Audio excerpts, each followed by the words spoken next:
Again, welcome back everybody to our third concept or theme for topic 8. And in this particular session, what we're going to look briefly at is tying together the work that you've been doing and the thinking that you've been doing around participation, recognition and well-being. And in particular, we want to have a look at the impact of student participation on both recognition and well-being. And we're going to be drawing again on some research that we've done. In I think it was 8.2, we briefly mentioned a large-scale study that we've done on student participation here at Southern Cross University. And this study followed the earlier study that we talked about on well-being in schools. So that we've done 2 studies that we've been talking with you about in these 2 topics. The first was on well-being in schools, where one of the aspects around well-being in schools was about the importance of having voice. So the second study that we're talking about now was looking at the notion of student participation, including having voice. And in particular, we wanted to know about which elements of student participation impact on student well-being. So the big study that we undertook, funded by the Australian Research Council again, had 4 phases. The first, again, like the previous study we talked about, analysed policy, local, state and national policies relevant to student participation, and we wanted to know how students are positioned within policy and how participation is understood in policy.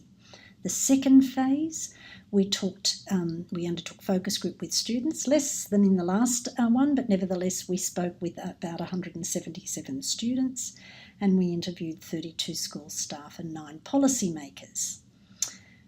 We then undertook a survey based on the findings from phase 2. In phase 3, we developed a survey and we tested that survey, which in phase 4 we rolled out in 16 schools across New South Wales. That involved just under 1,500 students from Year 7 to Year 10. So this study, the student participation study, was particularly interested in how participation is understood and how it's approached in schools, but we were especially keen to find out which elements of participation impact or influence positively student well-being. You might recall the 4 important elements that we identified through the focus group interviews. These were having voice, having influence, having choice, and working together. When we developed the survey, we teased the 4 elements out into 6 elements because in our data from the qualitative interviews that we did, a lot of students and teachers talked about the importance of voice. So we teased that one out a little bit because they were talking about voice about schooling, they were talking in relation to voice about activities, and they were talking about having voice with influential people. So rather than just having voice and having 4 elements, we teased voice out to fine-tune that a little bit more, and we ended up with 6 elements. When we tested those elements in the survey findings, we found some interesting things. We found that Year 10 students reported lower well-being than younger students, that Year 9 students reported lower well-being than Year 7 students, and we found that students with disability reported lower well-being than peers without disability. So keep in mind that what we were trying to find out in that survey was around students' experiences of voice, choice, influence and working together, and we wanted to know which of those elements impacted most on well-being. So we also included some measures of well-being as part of that survey. Let's look at the elements of participation that predicted well-being. So in our statistical analysis that we undertook, we wanted to explore how much overlap there is between participation and well-being. We undertook some what we call regression analysis, where we put all 6 elements of participation into the one analysis, along with disability status and year at school, because these featured as important, and we wanted to see which ones were still related to well-being. So in other words, which aspects or which elements of participation are positively associated with well-being, and this is what we found. We found that working together, having influence, having choice, and having a say with influential people all predicted well-being quite significantly after controlling for disability status and year at school. Voice about schooling and voice about activities were not statistically significant. That is, in and of themselves, voice about schooling and voice about activities do not predict well-being. Having voice, having choice, working together and having a say with influential people all do predict well-being, and they were found to be statistically significant.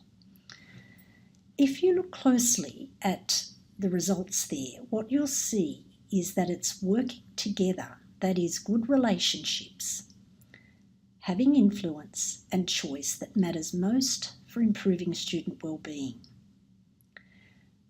This means that a combined approach at school or in other education settings in which multiple approaches to student participation are being implemented, you will get the most positive impact on well-being.